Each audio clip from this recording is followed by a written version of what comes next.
여러분 안녕하세요. 세계지리 스텝 바이 스텝 진짜고미 진웅입니다. 자, 오늘은 34강이고요. 자, 지난 시간까지 우리 농목업 살펴봤죠? 이제 뭐 나올까요? 농업에 대한 내용 살펴보도록 하겠습니다.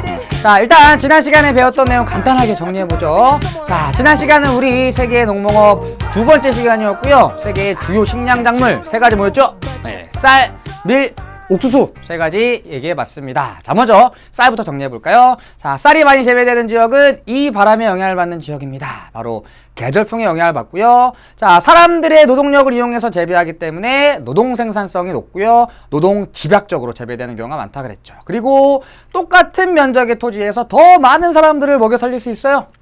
인구 부양력이 높습니다. 자, 그리고 생산지에서 대부분 소비되기 때문에 국제 동량이 적다 얘기했었고요. 자, 주요 수출국 타이, 그다음에 베트남, 그다음에 미국 기억해 주시면 됩니다. 다음 밀 얘기해 보죠. 자, 밀은 쌀보다 내한성, 내건성이 커서 기후 적응력이 큰 작물입니다. 그래서 쌀보다 더 넓은 지역에서 재배됩니다. 원산지는 서남아시아. 자, 밀은 쌀보다 국제 이동량이 많습니다. 왜냐하면 생산지와 소비지가 일치하지 않기 때문입니다. 자, 이 국제 이동의 방향을 크게 두 가지로 정리해 볼 수가 있는데요. 먼저 대륙으로 봤을 때는 신대륙에서 구대륙으로, 반구로 봤을 때는 남반구에서 북반구로 이동하는 특징을 갖고 있었습니다. 그리고 수출국 미국, 오스트레일리아, 프랑스, 캐나다 이런 나라도 있었죠. 다음 옥수수. 옥수수 하면 키워드 세 가지라고 했습니다. 미옥장 미국, 다음에 사료용 작물 바이오에탄올. 이렇게 정리해 보았습니다.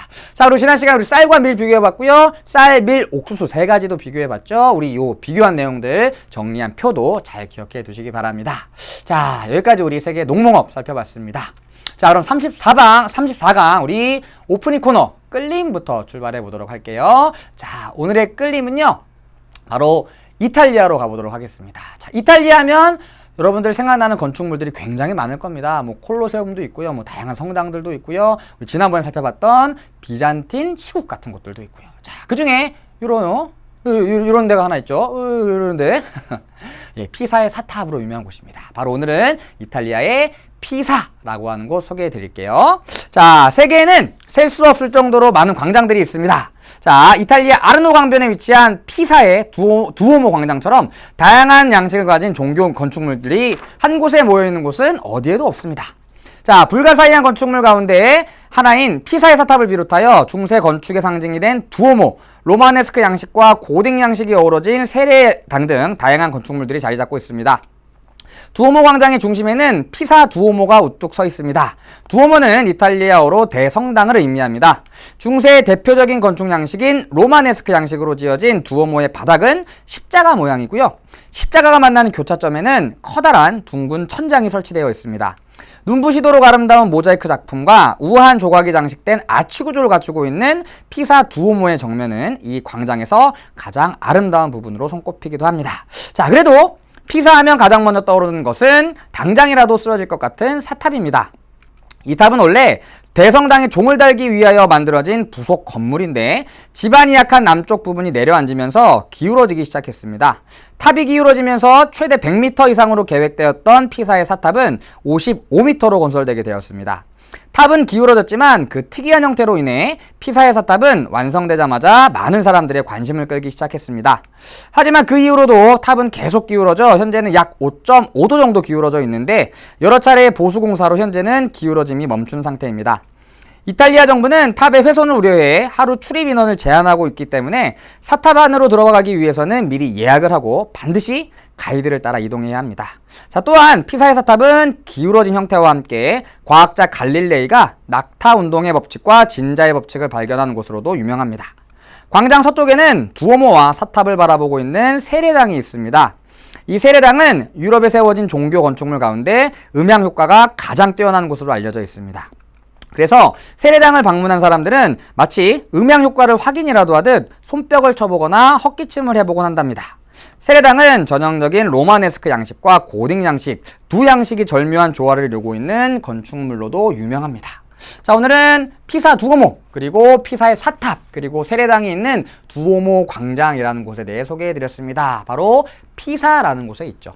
자, 우리 소개에서도 나왔지만 피사하면 가장 유명한 건축물이 바로 사탑이죠. 자, 제가 이 사탑을 학교에서도 학생들한테 얘기해줬는데요. 학생들은 사탑이 그 탑의 이름인 줄 알고 있더라고요. 아, 그 탑의 이름이 사탑이라고, 무슨 남대문 동대문처럼. 그게 아니죠. 사탑은 이걸 뜻합니다. 경사진탑이에요. 린타워를 사탑이라고 얘기하는 거죠. 사탑 이름이 아니에요, 여러분들.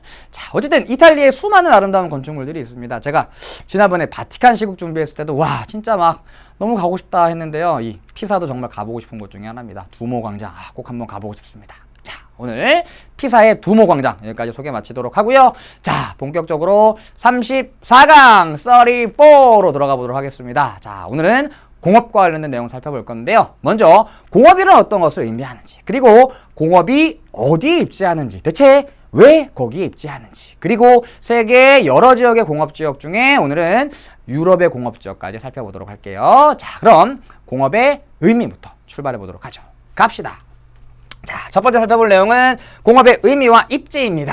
자, 먼저 의미. 자, 원료의 기술, 노동력 등을 투입하여 다양한 생산물들을 생산해내는 산업을 우리는 공업이라고 얘기합니다. 자, 공업을 우리는 2차 산업이라고 부르기도 하는데요. 1차 산업은 어떤 자연에 있는 것들을 그대로 가공하지 않고 이용하는 것이라면 2차 산업인 공업의 가장 큰 특징은 가공입니다. 가공. 자, 얘를 정리하면 이렇게 됩니다. 어떤 원료가 있고요. 원료를 이용해서 제품을 만드는 겁니다. 자, 그리고 제품을 만드는 요 과정을 우리는 가공한다고 얘기하고요. 요 가공 과정이 부가가치를 높이는 과정이라고 볼 수가 있습니다. 그러니까 원료보다 뭔가 더 가치 있는 것들이 돼야 사람들이 이걸 구매를 하겠죠. 그래서 원료에 다양한 것들을 뭐 더하기도 하고 모습을 바꾸기도 하면서 가공을 하면서 부가가치를 높이는 활동, 이게 바로 공업이 되고요. 이러한 활동이 이루어지는 곳, 그곳을 뭐라 그러나요? 여기를 공장이라고 하는 거죠. 그래서 말은 조금 어렵지만 결국에는 원료에 무엇인가 가공을 가해서 제품을 만들어내는 산업, 이거를 공업이라고 생각하시면 됩니다. 자, 그런데 이 공업, 다시 얘기해서 가공 활동이 이루어지는 곳을 공장이라고 한다 그랬죠. 자, 공장은 어디에 세우느냐, 그러니까 공장을 어디에 세우느냐는 그 공업의 특징과 관련이 있습니다. 다시 얘기해서 여러 가지 공업이 갖고 있는 특징에 따라 공장이 세워지는 곳이 다르다는 얘기죠. 자, 그래서 우리는 공장이 세워지는 곳, 거기를 공업의 입지라고 얘기합니다. 자, 그런데 여러분들, 공장을 운영하는 기업이 하나 있습니다. 이 기업의 아주 궁극적인 목적은 뭘까요? 대체 왜 공장에서 이러한 공업 활동을 하는 걸까요? 궁극적인 목적, 돈을 버는 거겠죠. 자, 그럼 공업의 입지, 다시 얘기해서 공장을 어디에 세우느냐 하는 것도 결국엔 얼마만큼 많은 돈을 벌 수 있느냐와 관련이 있겠죠. 자, 그래서 입지는 이렇게 정리하시면 됩니다. 최소 생산비, 그리고 최대 이윤 지점에 공장이 들어선다. 자, 무슨 얘기냐면 생산비를 줄일 수 있어야겠죠. 자, 다시 얘기해서 어떤 기업이 공업 활동을 통해 얻는 수익이 있습니다. 자, 수익에서 생산비를 빼면 그게 비로소 이윤이 되는 거죠. 간단하게 정리하면. 자, 다시 얘기해서 생산비를 줄이면 줄일수록 수익이, 죄송합니다. 이 이윤이 커지게 되겠죠. 그래서 생산비를 줄임으로써 이윤을 최대화할 수 있는 지점, 또는 그 자체로 판매를 늘려서 이윤을 최대화할 수 있는 지점이 바로 어떤 공장의 입지라고 한다는 얘기죠. 자, 그런데 이러한 공업의 입지가 공업의 특성에 따라서 어떤 공업은 원료 산지에 공장을 짓는 게 유리한 공업이 있고요. 어떤 공업은 사람들이 많이 거주하는 곳에 공장을 짓는 것이 유리한 공업들이 있습니다. 자, 이렇게 공업의 특징에 따라 서로 다르게 나타나는 공장의 입지를 우리는 공업의 입지 유형이라고 얘기합니다. 자, 그럼 먼저 공업의 입지 유형부터 정리해 보죠. 자, 첫 번째 공업은 원료 지향성 공업입니다. 자, 말이 어려워 보이지만 이건 뭐냐면 원료 지향, 다시 얘기해서 원료 산지에 공장을 짓는 공업, 이렇게 생각하시면 됩니다. 자, 그럼 대체 어떤 공업들이 원료 산지에다 공장을 짓느냐? 가장 대표적인 공업이 바로 시멘트 공업입니다. 자, 시멘트 공업의 원료는 석회암입니다. 석회암. 자, 그런데 석회암은 얘를 가공해서 시멘트를 만드는 겁니다. 석회암에서 다양한 불순물을 제거하고 나면 요만해져요. 간단하게 얘기하면. 그래서 원료의 부피는 이만하지만 제품의 부피는 요만합니다. 다시 얘기해서 제조 과정에서 원료의 부피가 감소하면서 제품의 부피 또는 무게가 더욱 가벼워진다는 얘기죠.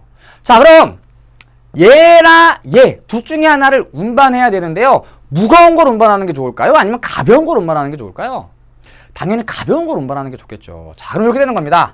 자, 여기가 시장이 있습니다. 시장. 여기에다가 시멘트를 판매할 거예요. 그리고 여기가 석회암이 산출되는 원료 산지입니다. 자, 여기다 공장을 세운다고 가정해 봅시다. 자, 그럼 여기에서 석회암을 가져와서 시멘트를 만들겠죠? 시멘트를 차에 싣습니다. 왁! 그 다음에 뭉! 출발! 그리고 시장에다가 판매하는 거죠. 자, 이때는 상대적으로 부피가 작은 시멘트를 운반하게 됩니다. 자, 반면 여기에다 공장을 세운다고 가정해 볼게요. 이번엔 뭘 옮겨야 되나요? 이거 옮겨야 되죠. 트럭에다가 엄청난 크기의 석회암을 싣습니다. 어이쿠야! 그리고 힘들게 운반해 와야겠죠. 너무 크니까. 자, 그리고 석회암을 내려서 시멘트를 만든 다음에 시장에다 판매하게 되는 겁니다. 자, 당연히 부피가 큰 석회암보다는 부피가 작은 시멘트를 운반해야겠죠. 그래서 시장이 아니라 석회암이 산출되는 원료 산지에다가 공장을 짓는 게 유리한 겁니다. 자, 정리하면 제조 과정에서 원료의 부패나 무게가 감소하는 공업, 대표적인 게 시멘트와 정미, 다시 얘기해서 쌀을 표면을 깎아내는 거, 그거를 도정한다고 얘기하는데요. 정미 공장이라고 얘기합니다. 대표적인 원료 지향성 공업입니다. 자, 원료 지향성 공업은요, 이렇게 부피가 작아지는 공업도 있지만 다른 경우도 있습니다.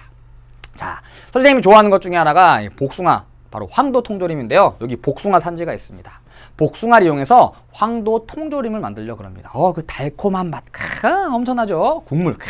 자, 그런데 만약에 시장 옆에다가 공장을 건설한다고 가정해 볼게요. 그러면 복숭아를 운반해야겠죠. 복숭아를 가지고 갑니다. 자, 그런데 복숭아는 이동하는 과정에서 막 이리 치이고 저리 치이고 막 시간이 흐르게 되면 물러지고 멍이 들어버릴 수가 있겠죠. 자, 과일이라고 하는 것은 신선함이 굉장히 중요합니다. 그런데 먼 거리를 이동하다 보면 상대적으로 신선함이 떨어질 수밖에 없겠죠. 얘를 이용해서 통조림 만들면 막 통조림 닦았는데 막 멍이 들어있어요. 사람들이 싫어하겠죠. 자, 그래서 이런 경우에 원료 산지 옆에다가 공장을 짓는 겁니다. 그리고 복숭아 가져가서 바로 통조림 뿅! 그 다음에 얘를 시장에 판매하는 거죠. 그래서 원료가 부패되거나 파손될 수 있는 이러한 공업도 역시 원료 산지에 공장을 짓는 게 유리합니다. 대표적인 게 통조림 또는 농수산물 가공인데요.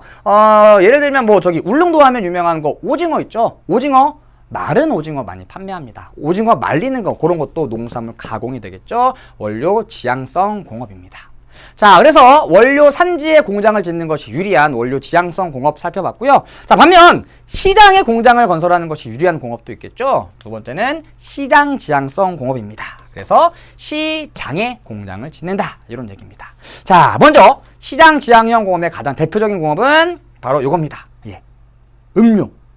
자, 여러분 요 공장 본 적 있으시죠? 자, 돌돌돌돌 통이 돌아가고 있고요. 여기에다 음료를 주입하는 겁니다. 쑥쑥쑥쑥. 그러면 이 통에 음료수가 담겨서 나오게 됩니다. 자, 그러면 봅시다. 자, 음료 공업의 가장 큰 원료는 뭘까요? 바로 물입니다. 자, 아주 쉽게 얘기하자면 이 원료인 물에다가 다양한 원액 같은 걸 타면 삐리리리리리리 뿅 하고 음료수가 완성이 되게 되는 것이죠. 자, 그러면 병에 음료수가 담겨있는 거랑 담겨있지 않은 거랑 한번 비교해 봅시다. 어느 게 더 무거울까요? 자, 제가 항상 이런 예를 들는데요. 여러분들 어머님이랑 또는 아버님이랑 마트 가서 물 사본 적 있으세요? 6개들이 같이 팔죠. 2리터짜리 6개. 엄청나게 무겁습니다. 자, 여기도 마찬가지겠죠. 물은 부피가 커지면 커질수록 엄청나게 무게가 무거워집니다. 그럼 음료수가 담겨있는 것과 담겨있지 않은 것 중에 어떤 게 더 무거운가요? 얘가 훨씬 더 무거운 거죠.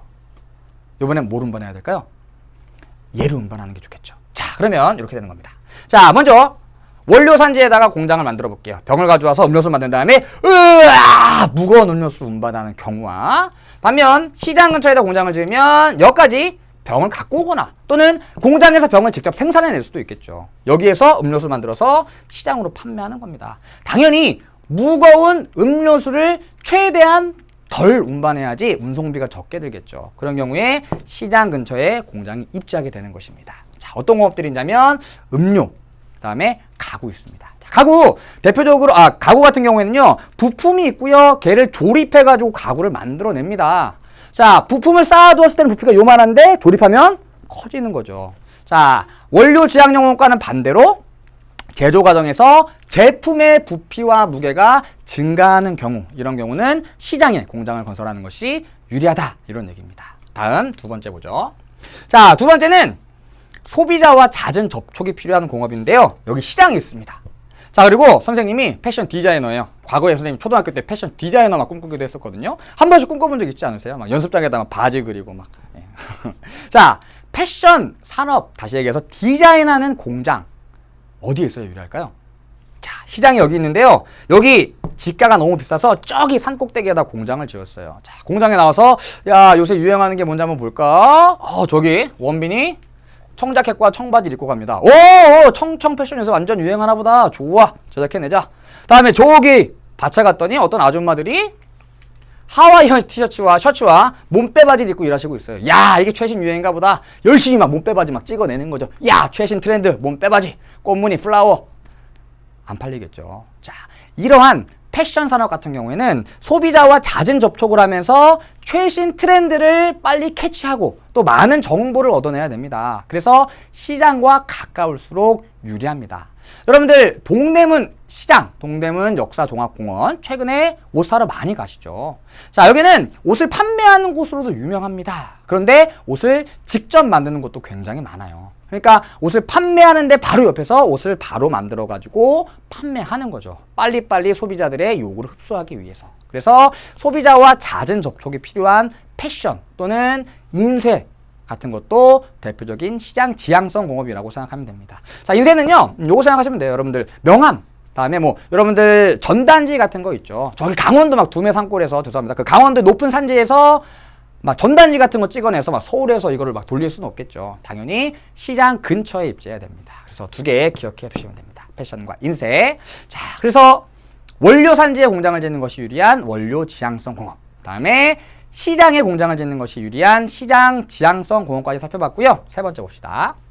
자, 세 번째는 적환지 지향성 공업입니다. 자, 적자는요, 쌌다는 뜻을 갖고 있고요, 환자는 교환하다, 바뀌다라는 뜻을 갖고 있습니다. 다시 얘기해서 적환지를 한자 그대로 해석해보면 쌓는 곳이 바뀌는 지점이란 뜻이겠죠. 가장 대표적인 게 뭐냐면 항구입니다. 항구. 항구, 배를 이용해서 어떤 것을 싣고 들어옵니다.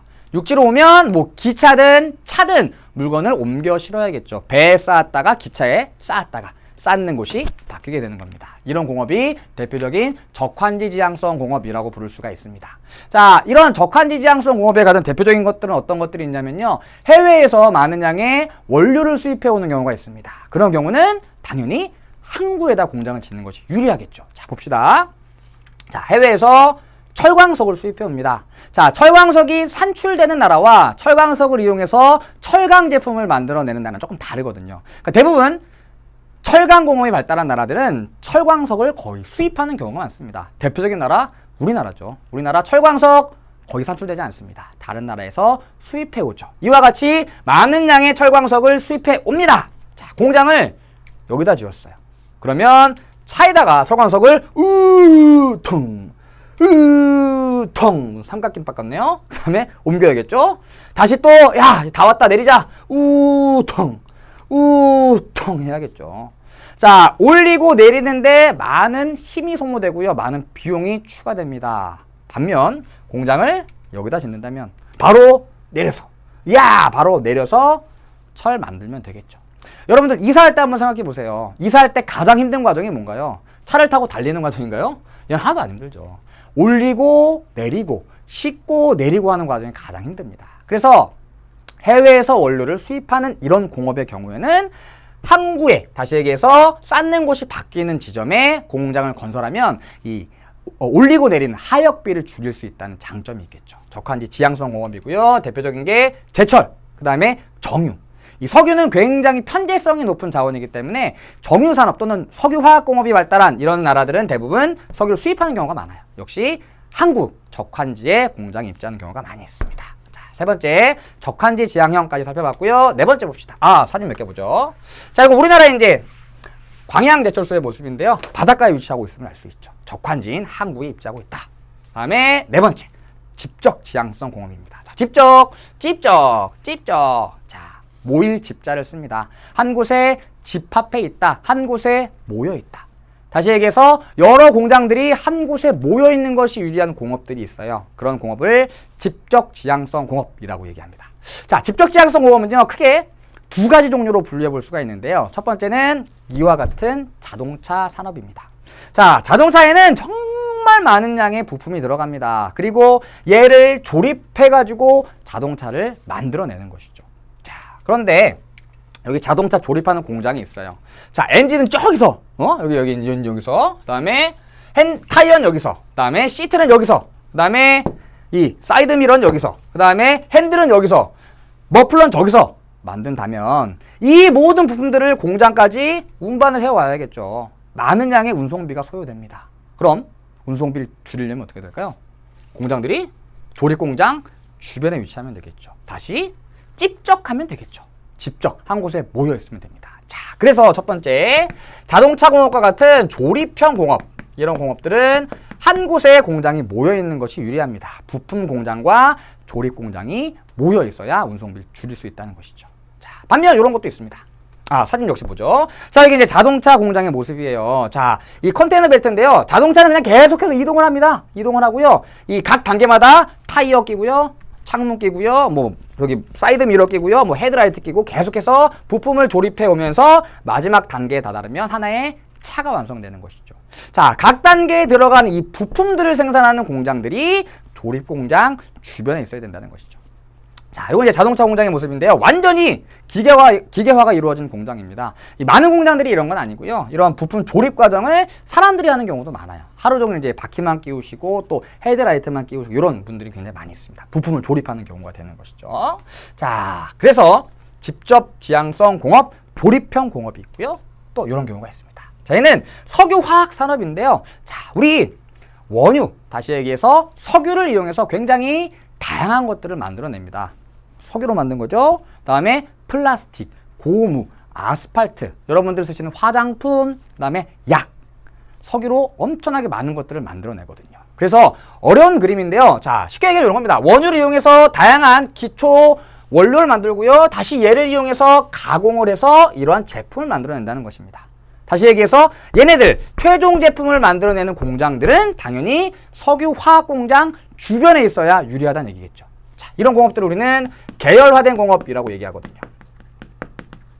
하나의 공장에서 어떤 것에 원료를 만들고 그 원료를 공급받아서 다시 제품을 만들어내는 공장들, 이러한 공장들은 한 곳에 모였어야 유리하다. 이렇게 정리해 보시면 됩니다. 그래서 집적 지향성, 한 곳에 모여 있으면 좋은 공업, 조립형 공업, 대표적인 게 자동차, 그 다음에 계열화된 공업, 석유, 화학, 산업, 여기까지 정리해 볼 수 있고요. 다음 5번은 노동 지향성 공업입니다. 자, 말 그대로 노동력이 많이 필요한 공업이란 얘기죠. 자, 대표적인 게 바로 뭐냐면 이렇게 휴대폰과 같은 전자제품을 조립하는 공업이에요. 자, 전자제품은 수많은 부품이 들어가죠. 휴대폰만 해도 이 1cm도 안 되는 두께에 거의 800여 개의 부품이 들어간대요. 이 조그만한 부품들을 조그만한 곳에 우겨 넣어야 됩니다. 물론 기계를 이용해서 할 수도 있습니다. 하지만 어떤 사람의 섬세함을 따라갈 수는 없겠죠. 그래서 기계화가 이루어지기 힘든 공업들이 노동 집약적 공업인 경우, 노동 지향성 공업인 경우가 굉장히 많이 있습니다. 그래서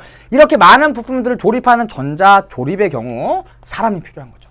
사람이 부품을 가져다가 후하하하하 하면 뿅 하고 제품을 만들어내는 겁니다. 이 과정이 기계화가 이루어지기 힘들기 때문에 노동력이 많이 필요합니다. 그래서 일반적으로 저렴한 노동력이 많이 분포하는 지역에 노동 지향성 공업이 많이 들어서게 됩니다. 대표적인 게 어떤 것들이 있냐면 섬유, 그 다음에 전자조립, 그 다음에 신발 공업들은 노동력을 많이 필요로 하는 노동 집약적 공업들이에요. 그래서 노동 지향, 노동력을 많이 얻을 수 있는 곳에 이러한 공장들이 들어서게 되는 것이죠. 자, 그래서 이러한 노동 지향성 공업들은 노동비가 저렴한 개도국으로 현재 많이 이전하고 있는데요. 과거에는 이제 중국, 타이 이런 데로 많이 갔었는데요. 최근에는 거기도 인건비가 많이 올라가고 있습니다. 그래서 최근에는 말레이시아, 베트남 이런 나라로 많은 이 노동 지향성 공업의 공장들이 이전을 하고 있습니다. 여러분들 옷 같은데 여기 안에 택 보시거나 어떤 신발의 이 혓바닥이라고 하죠. 거기 보시면 대부분 동남아시아 지역의 메이드 인 뭐 말레이시아, 메이드 인 베트남 적혀 있는 경우가 많이 있을 겁니다. 왜냐면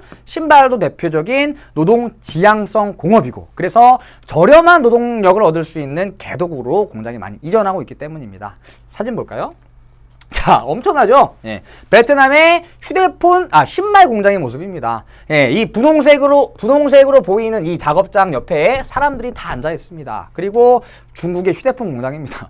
엄청나죠? 예. 중국의 인구가 많아서 이런 게 아니라 휴대폰 조립, 그 다음에 신발 제작 이런 것들은 사람의 손이 필요하기 때문에 이렇게 많은 사람들이 투입될 수밖에 없다는 것이죠. 그래서 노동 지향성 공업이라고 부릅니다.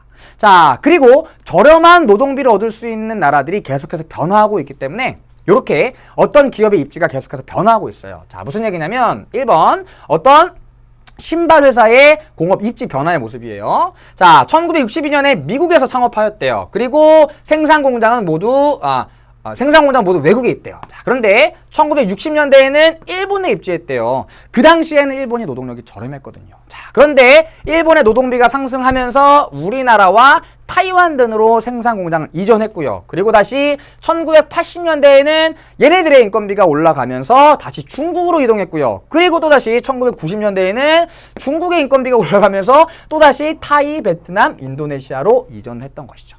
자, 노동 집약적 공업입니다. 많은 노동력이 필요해요. 그래서 저렴한 인건비를 얻을 수 있는 개도국으로 계속해서 공장을 이전하게 됐던 것이죠. 최근에 이런 곳들로 많이 이전하고 있다. 그래서 예전에 불과 몇 년 전까지만 해도 중국에 엄청나게 많은 노동 지향성 공업의 공장들이 자리 잡고 있었는데요. 최근에는 이러한 동남아시아 지역에 많이 집중되고 있습니다. 인건비가 저렴하기 때문이죠. 자, 다음 6번 마지막입니다.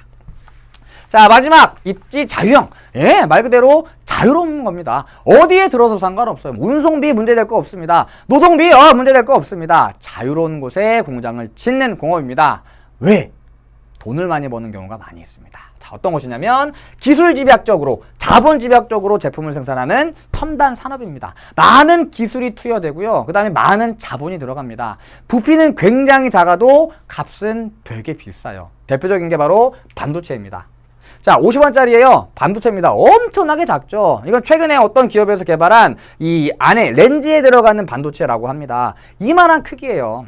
얘를 아무리 트럭에다 실든 비행기에다 실든 배에다 실든 운송비 자체가 많이 들지 않겠죠. 얘는 요만한데 값은 비싸죠. 왜냐면 여기에 많은 기술과 많은 돈이 들어가 있기 때문에 부피는 작더라도 가격이 비싼 겁니다. 자, 그래서 이러한 제품들은요, 운송비 전혀 구애받지 않습니다. 한 나라에서 다른 나라로 수출할 때 어떻게 수출하냐면 비행기를 갖고 옵니다. 거기에다 실어가지고 가자! 수출하는 거죠. 예, 비행기 비싸죠. 그런데 이 제품의 부가가치가 워낙에 높고요. 제품 가격 자체가 비싸기 때문에 그 운송비에 구애받지 않는 거죠. 그래서 입지가 자유로운 대표적인 공업들입니다. 첨단 산업. 자, 그런데 아무리 자유롭다고 해도 상대적으로 선호하는 곳들이 있습니다. 아무데나 공장을 짓고 다트에다가 던져가지고 우리 저기다 짓자, 아니면 이렇게 던져가지고 우리 여기다 짓자 이러진 않겠죠. 상대적으로 선호하는 지역들이 있습니다. 어디냐면 대학 및 연구소 주변. 예. 고급 인력들을 얻을 수 있죠. 높은 지식을 가진 많은 공부를 한 사람들, 그리고 관련 산업이 집적된 곳, 많은 정보를 얻을 수 있고요. 그 다음에 협력이 가능하기 때문에, 그리고 쾌적한 환경을 갖춘 곳들. 이왕이면 많은 기술을 개발해야 되고 엄청나게 고민을 많이 해야 됩니다. 새로운 상품을 개발하기 위해서 어떻게 머리를 싸매고 고민해야 되는데 옆에서 빵빵거리고 대기 오염 심하고 그러면 안 되니까 연구 개발에 집중하기 위해서 환경이 쾌적한 곳에 이러한 공장을 짓는 경우가 많이 있습니다. 그래서 첨단 산업은 입지가 자유롭지만 이러한 곳들을 선호한다. 이렇게 기억해 두시면 됩니다. 자, 여기까지 우리 공업의 입지 유형 여러 가지 정리해 봤습니다. 원료 지향형 공업, 시장 지향형 공업, 그 다음에 적환지 지향형 공업, 집적 지향형 공업, 노동 지향형 공업, 입지 자유형 공업. 자, 예로는 어떤 것들이 있는지, 그리고 그러한 공업들은 왜 대체 원료 산지를 선호하는지, 왜 시장을 선호하는지, 왜 저렴한 인건비를 갖춘 곳을 선호하는지 잘 정리해 두시기 바랍니다. 자, 그럼 우리 세계 여러 지역들의 공업 지역 살펴볼 건데요. 오늘은 세계 여러 지역 중에 유럽 그리고 러시아까지 살펴볼게요. 자, 첫 번째 북서부 유럽의 주요 공업 지역입니다. 자, 우리 오늘부터 다음 시간에 걸쳐서 공업지역, 세계 여러 지역의 공업지역에 대해서 학습할 건데요. 자, 공업지역은요, 일단 최근의 변화 모습을 기억하는 것이 중요합니다. 자, 과거에는 어떤 지역의 공업이 발달했었는데 최근에 이러한 공업들이 이 지역에선 쇠퇴하고 있습니다. 그럼 새롭게 떠오르는 곳이 있겠죠? 자, 그럼 과거에는 이런 곳에 공장이 들어섰지만 최근에는 이런 곳이 성장하고 있다. 어디에서 어디로 공업이 이동하고 있느냐, 이게 첫 번째 포인트. 다음 두 번째, 최근 들어서 기술 집약적이고 자본 집약적인 첨단 산업에 많은 투자가 이루어지고 있습니다. 세계 여러 나라 모두 마찬가지예요. 특히 선진국들 첨단 산업에 엄청나게 많은 노력을 기울이고 있죠. 그래서 대부분의 세계 선진국들은 그 나라마다 첨단 산업이 발달한 곳들이 존재하게 되는데요. 가장 대표적인 데가 미국의 실리콘밸리가 있고요. 우리나라로 따지면 대덕 연구단지 같은 곳들이라고 생각하시면 됩니다. 그래서 세계 여러 나라의 첨단 산업 집적지가 어디인지 이 두 가지의 포인트 맞춰서 공부해 두시면 좋을 것 같습니다. 자, 그럼 먼저 북서부 유럽의 공업지역 세 가지로 나눠 살펴볼 거예요. 첫 번째는 전통공업지역입니다. 다시 얘기해서 과거에 전통적으로 공업이 발달했던 지역이란 뜻이죠. 자, 북서부 유럽 지역 산업혁명이 가장 먼저 이루어졌던 곳입니다. 당연히 공업도 제일 먼저 성장하기 시작했겠죠. 자, 그래서 산업혁명 이후에 특히나 지하자원 산지를 중심으로 공장이 들어서게 되는데요. 석탄 산지 또는 철광석 산지 주변에서 많은 원료를 얻을 수 있기 때문에 원료 산지, 지하자원 산지를 중심으로 공업이 발달했었습니다. 자, 그리고 이런 지역들은 주로 내륙인 경우가 많았겠죠.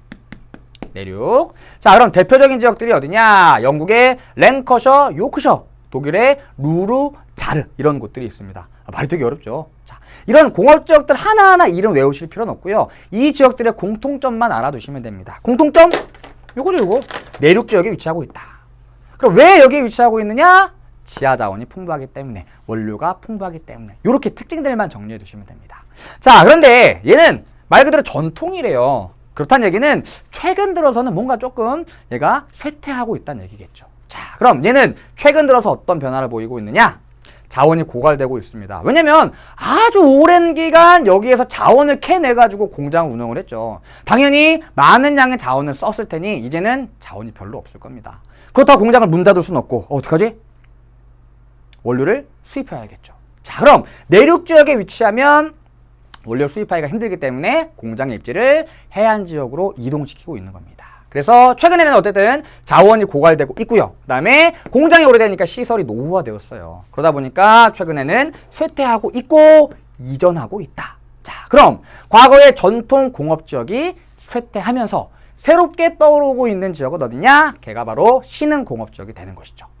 자, 말씀드렸듯이 과거의 전통공업지역들은 자원이 고갈되고 있습니다. 원료를 수입해 와야 돼요. 원료의 해외 의존도가 높아지게 되는 것이죠. 자, 그럼 원료를 수입해 와서 쉽게 이용할 수 있는 곳. 자, 아까 적환지 말씀드렸죠. 그래서 해안 또는 내륙, 수로 등의 교통이 발달한 지역. 그래서 최근에 신흥공업지역의 특징들은 해안 지역으로 이동하고 있다. 다시 얘기해서 해안 지역을 중심으로 공업이 성장하고 있다. 이렇게 살펴보시면 됩니다. 그래서 북서부 유럽의 주로 공업지역, 내륙에서 해안으로 공업의 중심이 이동하고 있어요. 이렇게 정리해 두시면 됩니다. 공업의 이동 모습. 자, 그럼 어떤 곳들이 있느냐? 대표적인 곳이 네덜란드의 로테르담, 유럽 제1항구, 유로포트가 있는 곳이죠. 다음에 독일의 라인강 유역. 자, 여기는 해안가는 아닙니다. 하지만 라인강을 중심으로 한 내륙 수운이 발달하는 곳이죠. 그래서 해안가에만 있는 건 아닙니다. 특히 이 독일 지역 조심하셔야 돼요. 독일 지역은 라인강을 중심으로 내륙 수운이 발달하는 곳. 여기도 역시 교통이 편리한 지역이기 때문에 해안가는 아니지만 최근 들어서 공업이 성장하고 있다. 이렇게 정리해 두시면 됩니다. 사진 몇 개 보죠. 자, 여기 바로 유럽 제1의 항구라는 네덜란드 로테르담의 유로포트의 모습입니다. 엄청나게 넓은 면적의 항구 시설이 발달해 있고요. 그리고 적환지 지향성 공업들이 여기에 많이 들어서 있죠. 대표적인 게 정유산업. 석유를 수입해 와서 여기서 가공을 하는 거죠. 적환지 지향형 공업이 많이 발달했습니다. 그래서 최근에 원료의 해외 의존도가 높아지면서 해안 지역에 많은 공장들이 발달하고 있다. 그래서 공업의 중심이 내륙에서 해안으로 이동하고 있다. 이렇게 정리해 두시면 됩니다. 자, 우리 북서부 유럽의 전통 공업지역 그리고 신흥 공업지역까지 살펴봤고요. 하나만 더 보죠. 세 번째는 첨단 산업지역입니다. 자, 처음에도 말씀드렸죠. 세계 여러 나라들, 특히 여러 선진국들에서 첨단 산업을 집중 육성하고 있습니다. 기술 집약적이고 자본 집약적이에요. 환경오염은 상대적으로 적게 일으키고 적은 부피의 제품을 생산해서 큰 부가가치를 얻어낼 수가 있습니다. 그리고 과거의 산업화 시대에는 토지, 자본 등이 중요한 그 공업 생산의 생산 요소였다면 최근에는 정보, 지식, 기술 이런 것들이 공업의 주요 요소가 되어가고 있는 것이죠. 그래서 여러 지역에서 첨단 산업이 성장하고 있는데 역시 북서부 유럽에서도 첨단 산업이 성장하고 있다. 그럼 여러 나라들의 첨단 산업 발달 지역들은 어디에 있느냐? 자, 대부분 대도시와 그 주변. 왜냐하면 고급 인력을 얻을 수가 있고요. 풍부한 자본이 위치하고 있고 많은 정보를 빠르게 습득할 수가 있겠죠. 그리고 연구소 및 대학 인접지. 자, 첨단 산업은 기술 집약적인 산업이라 그랬어요. 계속해서 연구 개발해야 되고 계속해서 고민해봐야 되고 계속해서 투자를 해야 됩니다. 그러한 활동이 이루어지는 곳이 바로 연구소가 되는 거죠. 그리고 대학. 수많은 인재들이 대학교에 모여 있습니다. 대학과의 협력을 통해서 야 이거 한번 프로젝트 해봐라. 그럼 대학생들이 열심히 고민해가지고 야 이거 어떻습니까? 별로야. 이런 것도 있겠지만 이거 괜찮네 해가지고 기업에서 수용할 수도 있겠죠. 그래서 산학연이라고 하는데요. 산업 그리고 학교들 그다음에 연구소가 협력해가지고 최근에 다양한 이 산업 활동이 이루어지고 있는 지역입니다. 그럼 대표적인 지역들이 어디냐? 영국의 케임브리지, 그리고 프랑스의 소피아 앙티폴리스, 그 다음에 핀란드의 오울루, 그리고 스웨덴의 시스타, 걔네 시스타, 나 혼자 밥을 먹 걔네가 아니고요. 시스타라는 곳입니다. 죄송합니다. 자, 그래서 이름들을 하나하나 기억해 두실 필요는 없고요. 위치, 그리고 이 지역들의 특성 정도만 기억해 두시면 될 것 같아요. 사진 보죠. 자, 왼쪽이 이제 소피아 앙티폴리스의 모습이고요. 오른쪽은 스웨덴의 시스타의 모습입니다. 자, 한눈에 봐도 되게 녹지가 많이 보이는 모습을 볼 수 있죠. 쾌적한 환경을 갖추고 있구나. 야, 여기 일하는 사람들은 쾌적한 환경 속에서 스트레스를 받지 않고 열심히 일만 하겠구나. 이런 생각을 할 수가 있겠죠. 그래서 소피아 앙티폴리스 같은 경우에는 환경적인 규제가 굉장히 많대요. 그래서 녹지가 3분의 2 이상 유지되어야 되고요. 높은 건물 안 보이죠? 건물의 높이도 4층을 넘을 수가 없답니다. 1,400여 개의 기업이 여기 들어서 있고요. 그 다음에 스웨덴의 시스타입니다. 스웨덴 하면 여러분들 아는 기업이 많이 없을 텐데요. 전 세계적으로 첨단 산업이 굉장히 발달한 나라 중에 하나예요. 그래서 미국의 실리콘밸리에 이어서 세계 제2의 첨단 산업 집적지라고 불리는 곳이 바로 시스타입니다. 역시 쾌적한 환경을 갖추고 있죠. 자, 그리고 지도를 통해 정리해보죠. 자, 유럽의 공업적 한번 정리해보겠습니다. 자, 여기 보면 가나다라고 해서 세 지역이 나와 있습니다. 다시 얘기해서 유럽의 공업지역을 크게 세 가지 기준에 따라 분류해 본 겁니다. 자, 먼저 가보죠. 노란색으로 표시되어 있습니다. 여기 뭐 작센, 라이프치, 루르, 자르, 로렌, 요크셔, 랭커셔. 이 지역들의 공통점을 한번 찾아봤더니 어디에 위치하고 있나요? 바닷가랑 멀리 떨어진 내륙 지역. 해안가랑 멀리 떨어진 내륙 지역. 물론 해안에 맞닿아 있긴 하지만 교통이 더 편리한 곳은 이쪽이 되겠죠. 여기는 안쪽이니까. 여기는 내륙 지역. 과거에 원료 산지를 중심으로 공업이 발달한 지역이구나 생각해 볼 수가 있습니다. 가는 전통 공업 지역의 입지를 나타낸 것입니다. 다음 다부터 볼게요. 자, 다는 여기 로테르담 있네요. 뉴캐슬, 미들스브러, 그다음에 카디프, 그다음에 됴게르크, 르아르브. 자, 이런 지역들의 공통점 뭐라고 볼 수 있을까요? 해안가에 위치하고 있죠. 그리고 라인강을 따라서 내륙 지역에도 교통 편리한 곳에 공업지역 발달해 있습니다. 그래서 다는 최근 성장하고 있는 신흥 공업지역이라고 생각하시면 돼요. 자, 가장 편하게 분류하는 방법은요. 영국 보시면 됩니다.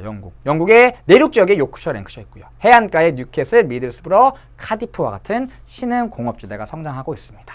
자, 그럼 나는 어디냐?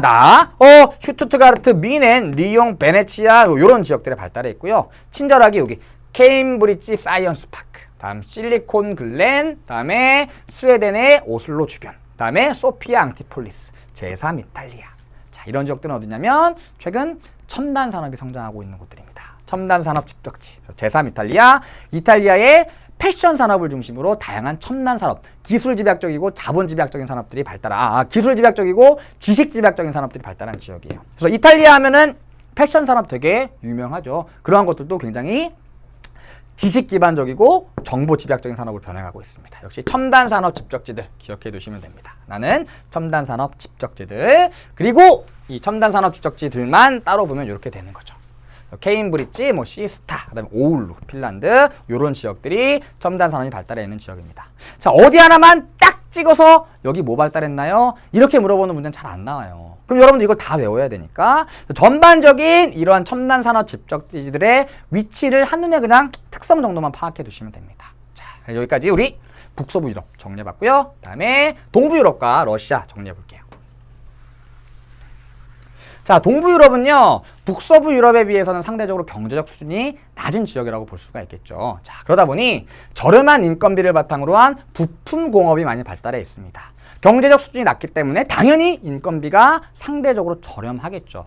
자동차 공장에 공급되는 다양한 부품들, 많은 사람들의 어떤 이 손이 필요한 이런 부품 공업들이 주로 발달해 있고요. 특히 최근에 동부 유럽에 많은 공장들이 지어지고 있습니다. 자, 그 이유가 뭐냐면 우리 뒤쪽에 다국적 기업할 때 다시 학습하겠지만 요것 때문입니다. 관세 장벽 극복을 위해서 다국적 기업의 공장이 들어서고 있다는 겁니다. 자, 무슨 얘기냐? 자, 동부 유럽에 이제 EU에 가입한 나라들이 많이 있습니다. 자, 우리나라에서 자동차를 생산해서 EU로 수출하면요, 메이드 인 코리아예요. 관세가 붙습니다. 자, 그런데 예를 들어 체코에다 자동차 공장을 짓습니다. 여기서 생산해서 자동차를 EU 지역에 판매하면 메이드 인 체코예요. 자, 얘는 EU 안에서 생산된 제품이기 때문에 관세가 붙지 않습니다. 그래서 북서부 유럽은 상대적으로 인건비가 비싸기 때문에 관세 장벽을 극복하고 저렴한 인건비를 얻을 수 있는 동부 유럽 지역에 이러한 다국적 기업의 공장들이 들어서게 되는 것이죠. 최근 들어 이제 우리나라의 그 자동차 많은 기업들이 이 동부 유럽 지역에 공장을 많이 건설하고 있습니다. 자동차 공장이 하나 들어서면 그 지역의 경제를 활성화시키는데 엄청나게 큰 도움이 된다 그럽니다. 이 자동차 산업의 특징 중에 하나가 전후방 연계 효과가 큰 산업인데요. 다시 얘기해서 부품 산업 발달하고요. 자동차 제작된 이후에도 뭐 술이라던가 카센터, 그다음에 세차, 그 외에 다양한 애프터 마켓 이러한 것들이 발달하기 때문에 그 지역 경제를 활성화시키는데 큰 영향을 미친다고 하죠. 동부 유럽입니다.